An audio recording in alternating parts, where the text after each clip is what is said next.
దేవుని పరిశుద్ధ నామమునకు మహిమ కలుగునుగాక. నా ప్రియమైనటువంటి దేవుని సంగమా, జీటీఎం సంఘ బిడ్డలారా, ఈ ఉదయకాలము మరొకసారి మీ ముందుకొచ్చి దేవుని వాక్యాన్ని తెలియజేయటకు ఇష్టపడతా ఉన్నాను. ఎక్కువగా కీర్తనలో నుంచి మీతో మాట్లాడాలని ఆశపడుచు కీర్తన భాగములో నుంచి మీతో మాట్లాడుతున్నాను. కీర్తన భాగము 4వ కీర్తన మొదటి వచనాన్ని మనం ధ్యానం చేసుకున్నట్లయితే, నా నీతికి ఆధారమగు దేవా అని దావీదు సంబోధిస్తున్నాడు.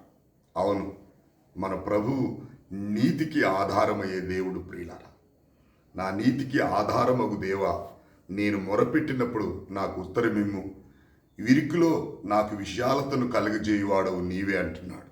నిజంగా నీతి కలిగి యథార్థత కలిగి దేవుని సందులో మనం మొరపెట్టినప్పుడు, ఇరుకులో ఉంటున్నప్పటికీ ఆయన మనకు విశాలతను కలుగజేయవాడు.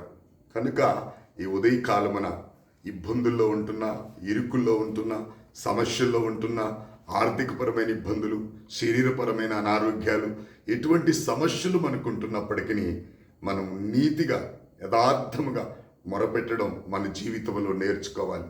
ఎందుకంటే దేవుని వాక్యం అంటుంది, యథార్థవంతులు ఆయన ముఖదర్శనము చేసెదరు అని దేవుని వాక్యములో రాయబడింది. ఆయన యథార్థవంతుడు గనక ఆయన అందున్నటువంటి వారు యథార్థవంతులుగా జీవించాలని ఆయన ఆశపడుతున్నాడు. అంతేకాదు, ఆ 4వ అధ్యాయంలో మాట్లాడుతున్నారు, మీరు పాపము చేయకూడనట్లు మీ పడకల మీద ఉండి ఊరకుండి మీరు దేవుణ్ణి ధ్యానము చేయండి అని మాట్లాడుతూ ఉంటున్నాడు. అవును ప్రియులారా, మన పడక ఎక్కినప్పటికి కూడా, మన ఒంటరిగా ఉన్నప్పటికీ కూడా ఇకలోక సంబంధమైన దురాలోచనలు మనకు రాకుండా దావీదు అంటున్నాడు, పడకల మీదుండి మీరు నిజంగా దేవుని గురించి యోచన చేయండి, మీ పడకల మీద కూడా దేవుని ధ్యానం చేసుకోమని చెప్తున్నాడు. కనుక ఈ ఉదయకాలమున మన నీతికి ఆధారమగిన దేవుడు, ఇరుకులో విశాలతను కలుగజేసే దేవుడు మనకుండగా, మనం భయపడకుండగా యథార్థమైన జీవితాన్ని కలిగి ప్రభు కొరకు జీవించడానికి మనం ఇష్టపడినట్లయితే, నిజంగా ఆయన ఆకాశపు వాకిళ్ళు విప్పి పట్టుదాలైన దీవెనలు మనకు కుమ్మరించి మనం నడిపించడానికి ఇష్టపడుతున్న దేవుడు.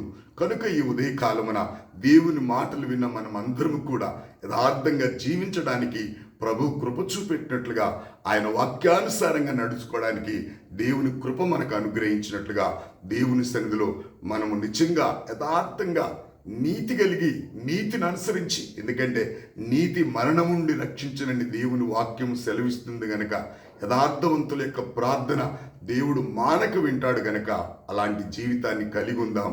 కనుక ఈ ఉదయకాలమున దేవుని కృప మనకు నిత్యము తోడై ఉండి నడిపించునుగాక. ప్రార్థన చేసుకుందాం. పరిశుద్ధుడా, ప్రేమ కలిగిన మా తండ్రి, కృప కలిగిన మా యేసయ్య, మీకు వందనాలు.